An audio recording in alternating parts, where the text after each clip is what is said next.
Welcome to the Kontki Ride Home for Friday, December 3rd, 2021. I'm Jackson Bird. Today, why the FBI thought that the inventor of Tickle Me Elmo might have been the Unabomber.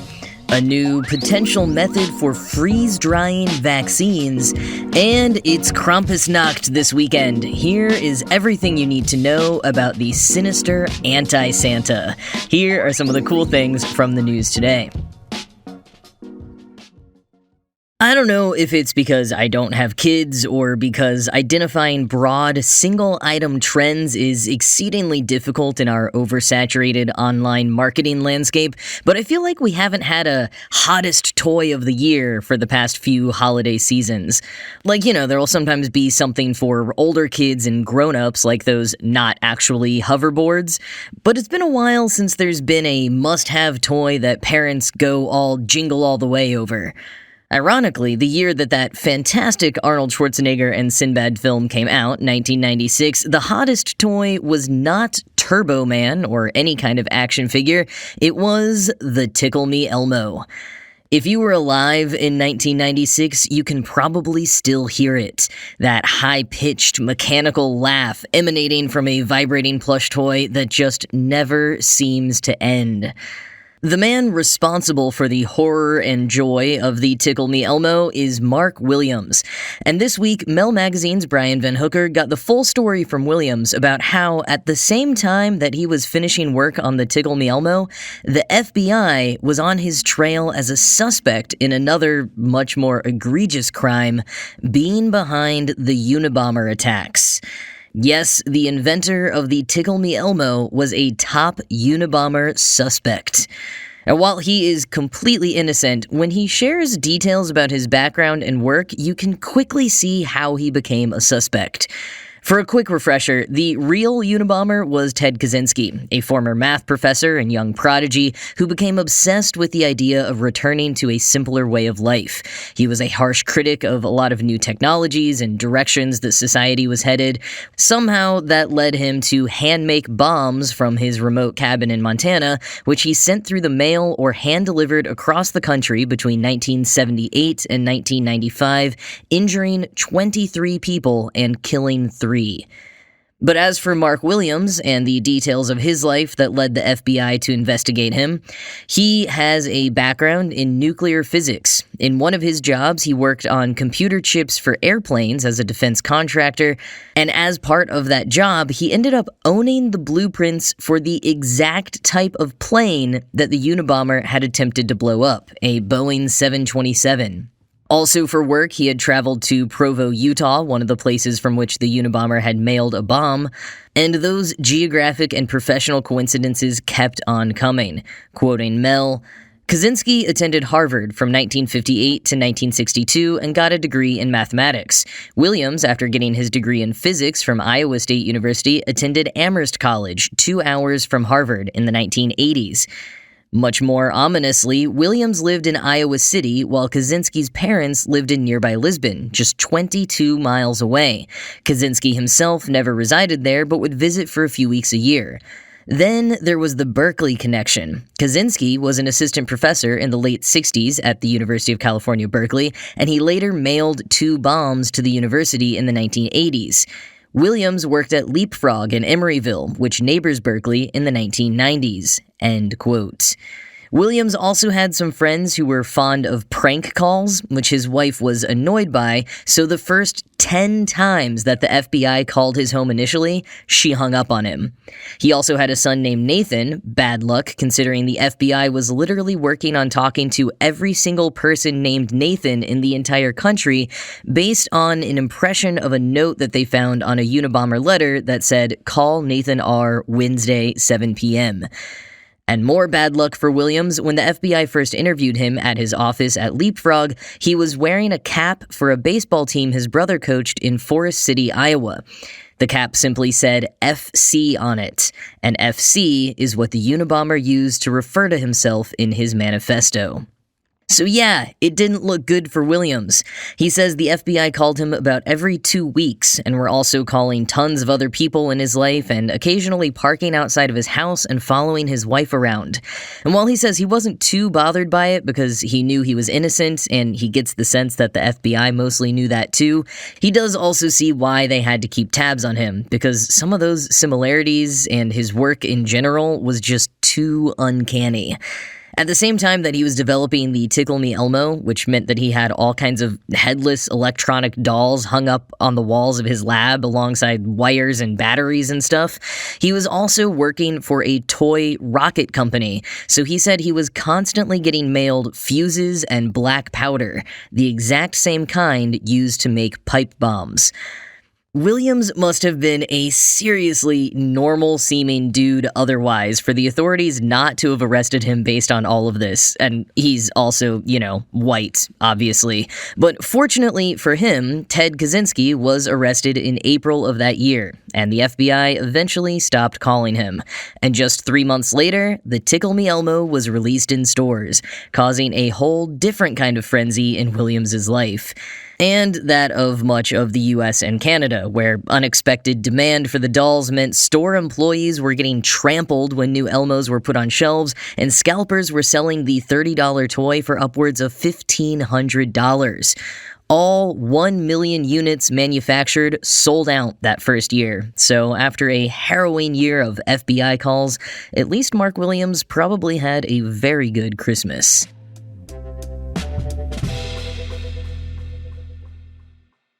Some more cool news in the world of vaccine delivery innovation. Scientists have successfully freeze-dried a vaccine.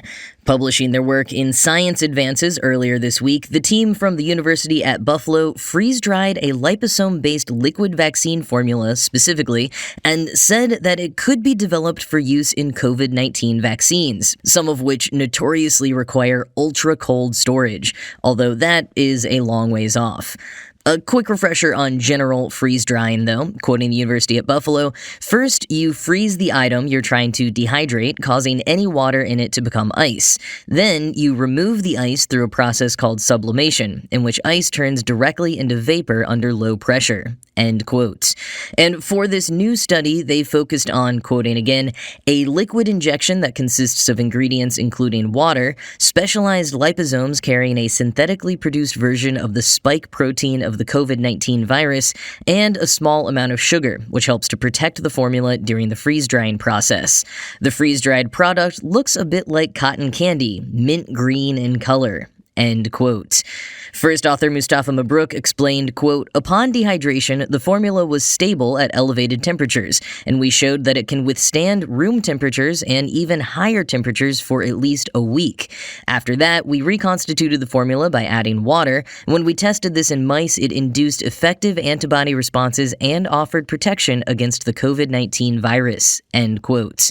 The liposomes from the study are being researched for potential use in multiple vaccines, not just COVID-19 ones, but would of course be incredibly useful for COVID, especially in making equitable distribution to low-income communities more feasible. And in general, I just continue to appreciate how much attention and resources are currently being put towards vaccine research from so many different angles. I think we really are approaching a tipping point that could have huge impacts on countless diseases.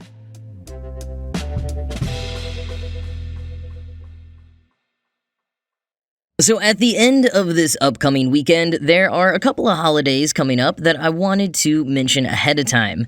Monday is St. Nicholas Day, and the night before that, Sunday night the 5th, is Krampusnacht. So, St. Nicholas Day, or the Feast of St. Nicholas, is typically celebrated on December 5th or 6th by Western Christian cultures, and a bit later on the 19th in Eastern Christian cultures. And at its most basic, it is a day to honor the actual St. Nicholas from Myra, just like any other feast day for saints.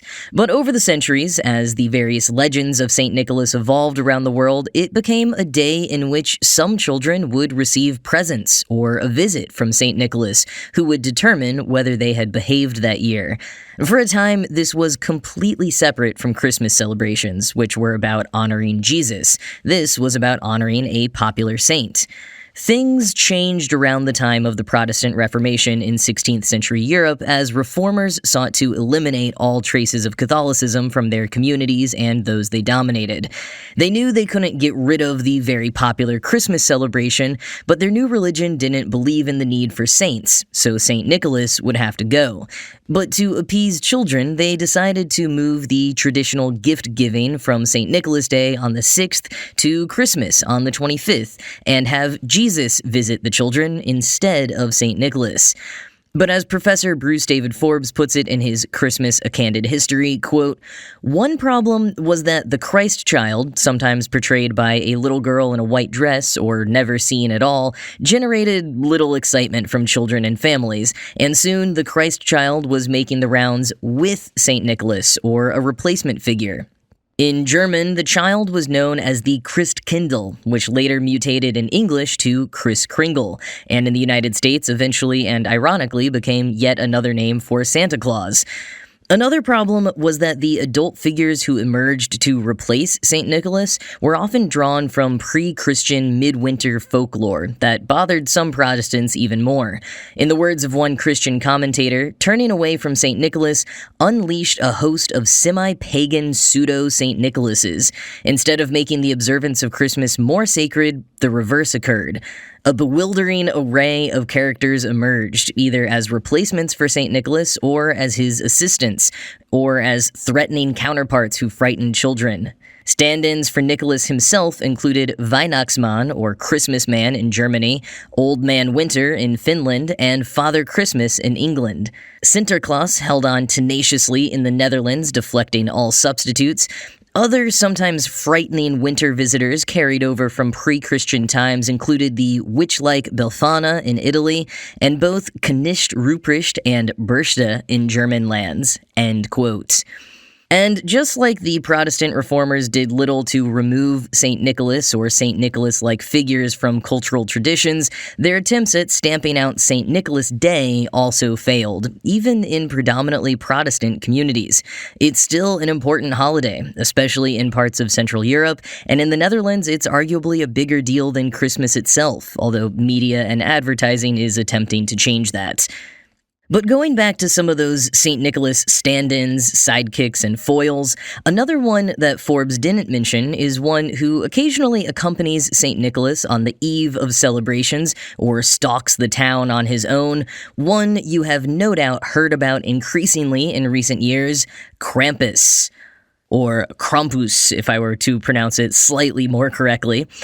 Krampus comes from Alpine folklore and evolved over time to be a kind of anti-Santa Claus. He varies across cultures, time, and interpretations, but he is generally depicted as a dark, hairy, demonic figure with horns, cloven hooves, and an unsettlingly long tongue. He often comes bearing chains and sometimes bells, and almost always has a bundle of birch rods with which to beat naughty children. As a foil to jolly old St. Nick, Krampus does have certain similarities. He appears at the same time to judge children on their behavior, of course, and in some versions even carries a large sack with him, although his is not filled with gifts, but is rather used to kidnap children so he can later eat them or drown them or drag them down to hell. But otherwise, he's just like dear old Santa Claus. According to National Geographic, Krampus's name derives from the German word for claw, and he's sometimes considered to be the son of the Norse god Hel, ruler of Helheim, aka the underworld.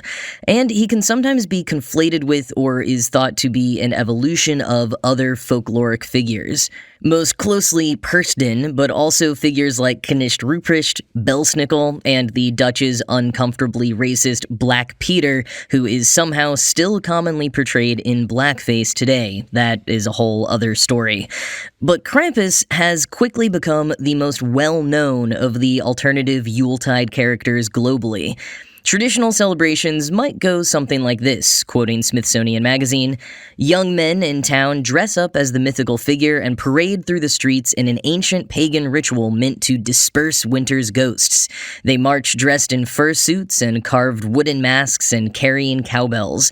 The tradition, also known as Krampusnacht or Krampus Run, is having a resurgence throughout Austria, Germany, Slovenia, Hungary, and the Czech Republic, and has gained recognition in the United States. End quote. But in many of those places these days, the Krampusnacht is more associated with drinking and devious revelry than ancient pagan rituals. Lots of festivals featuring all sorts of activities, some based in tradition and some just like goth versions of Christmas, are cropping up in towns all across Europe and North America. And as you might guess, that Krampus Run has turned into actual runs, like 5K races in parts of the US. Just like St. Nick, Krampus is not immune to commercialization. While there are recent critiques that Krampus is becoming too commercial, it's nothing new. Starting in 1890, Austrian companies began making Krampus-themed postcards that looked much like other holiday postcards of the time, but with the demonic goat man on them, often in the midst of torturing a child, and with phrases printed on them reminding children to be good. The postcards, or Krampuskarten, grew in popularity over the next few decades up until the start of World War I, and they weren't just meant to be foreboding for children. They were sometimes comical or even romantic, showing Krampus in sensual scenarios with women. Quoting National Geographic, these adult cards seem to portray Krampus as kitsch or ironic long before Americans held their first Krampus bar crawl. End quote. And from a separate National Geographic article, quote, Krampus's frightening presence was suppressed for many years. The Catholic Church forbade the raucous celebrations, and fascists in World War II Europe found Krampus despicable because it was considered a creation of the Social Democrats. But Krampus has been having a resurgence over the past few years, thanks partly to a bah humbug attitude in pop culture, with people searching for ways to celebrate the Yuletide season in non-traditional ways. End quote. And with Krampus more popular than ever, if you want to celebrate this weekend, you have plenty of options to choose from. New Orleans is staging a full-on drive-through Krampus-themed parade for the 5th year in a row. And just a bit northwest, up in Shreveport, the Necromancer Haunted House is extending their haunted season by offering Photos with Krampus, a play on kids' pictures with Santa. There's also a Krampus Fest in Orlando, a family-friendly Krampusnacht festival in Milwaukee, and a Krampus pageant in San Francisco, hosted by the amazing Sisters of Perpetual Indulgence, with proceeds going to Trans Lifeline and the Trevor Project. You can also get a 12 Days of Krampus craft beer package from Southern Star Brewing Company in Houston. Limited supplies are available at a few chain stores like Specs and Total Wine, but you're probably going to need to be local to the tap room in Conroe to really get your hands on a box. And, of course, you can watch the 2015 horror comedy film Krampus, directed by Michael Dougherty and starring Adam Scott and Toni Collette. And apparently there is an extended R-rated Blu-ray edition coming out on the 7th called Krampus the Naughty Cut. The original cut out a few scenes and dialogue so it could get a PG-13 rating, so I would expect more gore, more swearing, and maybe a bit more of the dark lore. So if you've been bummed that Halloween is over or just want to do something a bit different for the holidays this year, Krampus could be your answer.